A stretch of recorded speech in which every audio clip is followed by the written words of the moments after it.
দুই রাষ্ট্রের মতোই যেভাবে চরম শিক্ষা পেয়েছে আমিরাত, ইরানের জাদুতেই কুপোকাত।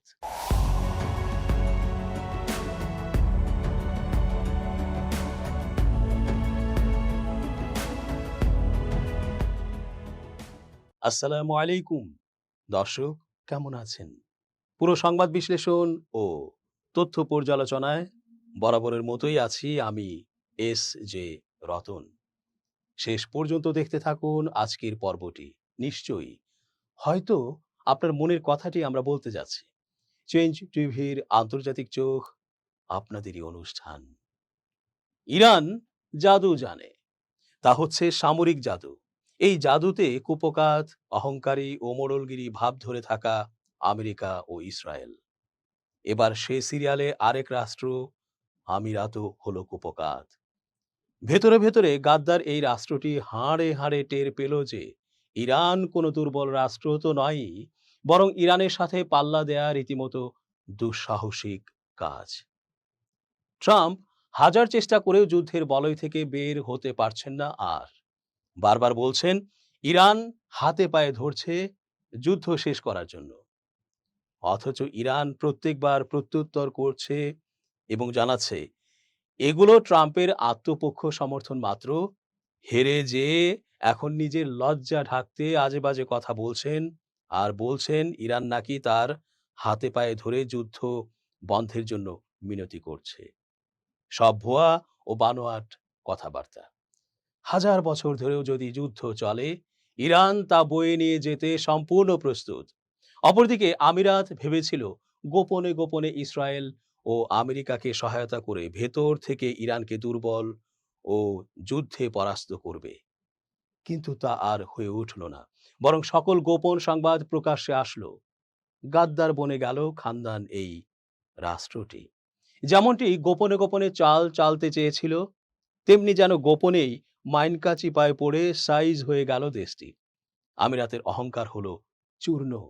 ইরান যুক্তরাষ্ট্র সংঘাত, সংযুক্ত আরব আমিরাতের লিটল স্পার্টা বা মধ্যপ্রাচ্যের অজেয় সামরিক শক্তির উচ্চাকাঙ্ক্ষাকে বড় ধরনের ধাক্কা দিয়েছে বলে মনে করা হচ্ছে। গত 2 দশক ধরে একাধারে বন্দর নির্মাণ, বিশ্বজুড়ে প্রভাব বিস্তার, ছায়াযুদ্ধ এবং পরাশক্তিদের সাথে কূটনৈতিক ভারসাম্য বজায় রেখে নিজেদের ভৌগোলিক দুর্বলতা আড়াল করার যে কৌশল আবুধাবি নিয়েছিল, সাম্প্রতিক পরিস্থিতি তার সীমাবদ্ধতা উন্মোচন করেছে। অঞ্চল জুড়ে নিজেদের একটি অপরাজেয় ও শক্তিশালী মিডল পাওয়ার বা মধ্যম শক্তি হিসেবে প্রতিষ্ঠা করতে সংযুক্ত আরব আমিরাতকে লিটল স্পার্টা নামে অভিহিত করা হতো। তবে গত 3 মাসে উপসাগরীয় অঞ্চলের গুরুত্বপূর্ণ অবকাঠামোতে ইরানের উপর্যুপরি হামলা আমিরাতের সেই আত্মতুষ্টি এবং বাস্তব নিরাপত্তার মধ্যকার বিশাল ব্যবধানকে সামনে এনেছে। সম্প্রতি আমিরাতের প্রেসিডেন্টের উপদেষ্টা আনোয়ার গারগাস সামাজিক যোগাযোগ মাধ্যম এক্সে ক্ষোভ প্রকাশ করে লিখেছেন, চরম সংকটের সময়ে তাদের দীর্ঘদিনের বন্ধুরা পাশে না দাঁড়িয়ে উল্টো মধ্যস্থতাকারীর ভূমিকা পালন করছে। এই মন্তব্য থেকে স্পষ্ট যে ইরানের বিরুদ্ধে প্রতিবেশীদের একটি আগ্রাসী জোটে টানতে না পারায় আবুধাবি কতটা হতাশ। এই কূটনৈতিক টানাপোড়েনের অংশ হিসেবে আমিরাতি বিশ্লেষক তারেক আল উতাইবা আরব সংহতি এবং বহুপাক্ষিক জোটের নিষ্ক্রিয়তার তীব্র সমালোচনা করেছেন। অন্যদিকে ওয়াশিংটনে নিযুক্ত আমিরাতের রাষ্ট্রদূত ইউসুফ আল উতাইবা হরমুজ প্রণালী উন্মুক্ত রাখতে একটি আন্তর্জাতিক সামরিক অভিযানে শরিক হওয়ার ঘোষণা দিয়েছেন। তবে এই সমস্ত হুঁশিয়ারির আড়ালে ঢাকা পড়ে যাচ্ছে এক নির্মম সত্য। সেটি হলো বছরের পর বছর ধরে জমানো আন্তর্জাতিক প্রভাব ও বিপুল অর্থ সম্পদ কোনোটি ইরানের প্রকাশ্য আগ্রাসনের মুখে আমিরাতকে একক নিরাপত্তা দিতে পারছে না।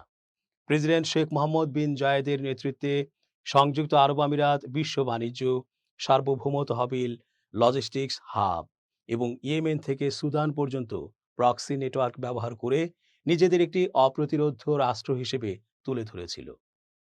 কিন্তু ইরানের রেভলিউশনারি গার্ডস আইআরজিসি যখন হামলা শুরু করলো, তখন আমিরাতের এই বিশাল বৈশ্বিক নেটওয়ার্ক কোনো কাজে আসেনি। রাশিয়া থেকে আসা বিপুল বিনিয়োগ ও ধনকুবেরদের আশ্রয় দিয়েও আবুধাবি সংকটের সময় মস্কোর সামরিক সহায়তা পায়নি। বেইজিং যথারীতি কেবল উদ্বেগ প্রকাশ করেছে এবং ওয়াশিংটন মৌখিক আশ্বাস দিলেও ইরানকে দমনে কার্যকর কোনো প্রতিরোধ গড়ে তোলেনি। মূলত বিশ্ব বাণিজ্যের কেন্দ্রবিন্দু এবং বৈশ্বিক পুঁজির নিরাপদ আশ্রয়স্থল হওয়াই আমিরাতকে ইরানের সহজ টার্গেটে পরিণত করেছে। আন্তর্জাতিক বিনিয়োগকারী, বীমা কোম্পানি ও প্রবাসী কর্মীদের এটি মনে করিয়ে দেয়াই ইরানের জন্য যথেষ্ট যে আমিরাতও এই অঞ্চলের অন্যান্য ছোট দেশের মতোই অনিরাপদ। আমিরাতের জাতীয় অবকাঠামোতে হামলার জবাবে ইরানের ভেতরে আমিরাতি বাহিনীর বিমান হামলাও শক্তির ভারসাম্য ফেরাতে পারেনি, কারণ যুদ্ধ বা ক্ষয়ক্ষতির ক্ষেত্রে ইরানের সহনশীলতা আরব দেশগুলোর চেয়ে অনেক বেশি। এরপরই মোহাম্মদ বিন জায়েদ ইরানের বিরুদ্ধে একটি যৌথ সামরিক অভিযান চালাতে প্রতিবেশীদের আহ্বান জানান, কিন্তু সৌদি আরব সহ অন্যান্য উপসাগরীয় দেশগুলো সেই আহ্বানে সাড়া না দেয়ায় আমিরাত এখন আন্তর্জাতিক গণমাধ্যমে নিজেদের শক্তিমত্তা প্রদর্শনের প্রচারণায় নেমেছে। একই সাথে তারা জিসিসি, গালফ কোঅপারেশন কাউন্সিল, আরব লীগ এবং পাকিস্তান বা ওমানের মতো মধ্যস্থতাকারী দেশগুলোর বিরুদ্ধে তাদের পাশে শক্তভাবে না দাঁড়ানোর অভিযোগ তুলছে। বিশ্লেষকদের মতে আবুধাবি দীর্ঘদিন ধরে জিসিসিকে তাদের আঞ্চলিক নিরাপত্তার চেয়ে নিজেদের উচ্চাকাঙ্ক্ষার পথে একটি বাধা হিসেবে দেখেছে, কিন্তু এখন বিপদে পড়ে তারা বুঝতে পারছে যে প্রতিবেশীদের তারা একসময় এড়িয়ে চলতে চেয়েছিল, তাদের ছাড়া নিজেদের অঞ্চলের স্থিতিশীলতা রক্ষা করা অসম্ভব। আবুধাবির বর্তমান কৌশল হচ্ছে ওয়াশিংটনে জোর লবিং করা এবং পশ্চিমা দেশগুলোর কাছ থেকে আরও শক্ত নিরাপত্তা গ্যারান্টি আদায় করা। তবে এই সংকটের স্থায়ী সমাধান কেবল মার্কিন প্রতিরক্ষা কবচ বা ইরানের বিরুদ্ধে কূটনৈতিক প্রচারণায় নেই। আমিরাতকে এটি মেনে নিতে হবে যে তাদের নিরাপত্তা এককভাবে নিশ্চিত করা সম্ভব নয়। সংযুক্ত আরব আমিরাতের নিরাপত্তার একমাত্র পথ হল সৌদি আরব, কাতার, ওমান, কুয়েত এবং বাহরাইনের সাথে একটি সমন্বিত আঞ্চলিক নিরাপত্তা বলয় গড়ে তোলা। ওমান, কাতার বা পাকিস্তানের মধ্যস্থতার প্রচেষ্টাকে বিশ্বাসঘাতকতা না ভেবে এটিকে দায়িত্বের বন্টন হিসেবে দেখতে হবে। একই সাথে সৌদি আরবের দূরদর্শিতা ও সাবধানতাকে দুর্বলতা না ভেবে তাদের ভৌগোলিক ও জ্বালানি শক্তির গুরুত্বকে স্বীকার করতে হবে। ইসরায়েলের বর্তমান সুবিধাবাদী সামরিক সহযোগিতাও ইরানের ভৌগোলিক নৈকট্যের ঝুঁকি থেকে আমিরাতকে রক্ষা করতে পারবে না। আমিরাতের মূল সমস্যা তাদের মধ্যম শক্তি হওয়ার আকাঙ্ক্ষা নয়, বরং তাদের ধারণা ছিল এই সক্রিয়তা দিয়ে নিজেদের ভৌগোলিক দুর্বলতাকে মুছে ফেলা সম্ভব। লিটল স্পার্টা একা দাঁড়িয়ে নিজেকে সুরক্ষিত রাখতে পারবে, এই অলীক কল্পনা বাদ দিয়ে সব উপসাগরীয় দেশকে একসাথে নিয়ে আঞ্চলিক নিরাপত্তা সংকট মোকাবেলা করাই হবে আমিরাতের জন্য সবচেয়ে বাস্তবসম্মত পদক্ষেপ। ইসরায়েলকে ইরানি হামলা থেকে রক্ষা করতে গিয়ে মার্কিন সামরিক বাহিনী তাদের নিজস্ব বাহিনীর চেয়েও বেশি অত্যাধুনিক ক্ষেপণাস্ত্র বিধ্বংসী ইন্টারসেপ্টর বা ক্ষেপণাস্ত্র প্রতিরক্ষা কবচ ব্যবহার করেছে। দ্য ওয়াশিংটন পোস্টের এক সাম্প্রতিক প্রতিবেদনের বরাত দিয়ে মিডল ইস্ট আই জানিয়েছে, মিত্র দেশকে রক্ষা করতে গিয়ে যুক্তরাষ্ট্রের ওপর পড়া এই বিপুল চাপের কারণে বর্তমানে মার্কিন আকাশ সুরক্ষা মজুদে মারাত্মক ঘাটতি দেখা দিয়েছে। যুদ্ধের চরম উত্তেজনার সময়ে উপসাগরীয় অঞ্চলের অন্য মিত্ররা ইন্টারসেপ্টর সরবরাহের অনুরোধ জানালে মার্কিন প্রশাসন তা প্রত্যাখ্যান করতে বাধ্য হয়। বিপরীতে ইসরায়েল অবশ্য তাদের ঘনিষ্ঠ আরব অংশীদার সংযুক্ত আরব আমিরাতকে রক্ষায় আয়রন ডোম ব্যাটারি ও সামরিক কর্মী পাঠিয়েছিল। প্রতিবেদনে বলা হয়, ইসরায়েলের সুরক্ষায় মার্কিন বাহিনী 2 শতাধিক terminal high altitude area defence অর্থাৎ থাড ইন্টারসেপ্টর উৎক্ষেপণ করেছে, যা পেন্টাগনের মোট মজুদের প্রায় অর্ধেক। এর বাইরেও পূর্ব ভূমধ্য সাগরে মোতায়েন করা যুদ্ধ জাহাজ থেকে আরও শতাধিক স্ট্যান্ডার্ড মিসাইল 3 SM-3 এবং স্ট্যান্ডার্ড মিসাইল 6 SM-6 ইন্টারসেপ্টর ছুঁড়েছে যুক্তরাষ্ট্র। এর বিপরীতে ইসরায়েল নিজে 100টিরও কম অ্যারো ইন্টারসেপ্টর এবং প্রায় 90টি ডেভিড স্লিং ইন্টারসেপ্টর ব্যবহার করেছে। ডেভিড স্লিং মূলত ইয়েমেনের হুথি এবং লেবাননের হিজবুল্লাহের ছোঁড়া ক্ষেপণাস্ত্র ভূপাতিত করতে ব্যবহৃত হয়েছে, যাদের কাছে ইরানের মতো এত উন্নত প্রযুক্তি বা ড্রোন নেই। ওয়াশিংটন পোস্ট এই পরিস্থিতিকে দুই দেশের সামরিক সম্পর্কের ক্ষেত্রে একটি অসম বা একতরফা গতিশীলতা হিসেবে উল্লেখ করেছে। থিঙ্ক ট্যাঙ্ক কুইন্স ইনস্টিটিউটের নির্বাহী ভাইস প্রেসিডেন্ট ত্রিতা পার্সি সামাজিক যোগাযোগ মাধ্যম এক্সে বিষয়টিকে স্তব্ধ করার মতো বলে মন্তব্য করেছেন। তিনি উল্লেখ করেন, এই পরিসংখ্যানগুলো দেখার পর অনেকেই যদি ইরান যুদ্ধকে ইসরায়েল প্রথম নীতি হিসেবে বিবেচনা করেন, তবে তা খুবই স্বাভাবিক। কারণ ইসরায়েল নিজে যতটা ইন্টারসেপ্টর ব্যবহার করেছে, যুক্তরাষ্ট্র তার চেয়ে অনেক বেশি অত্যাধুনিক ক্ষেপণাস্ত্রের মজুদ শেষ করেছে কেবল ইসরায়েলকে বাঁচাতে।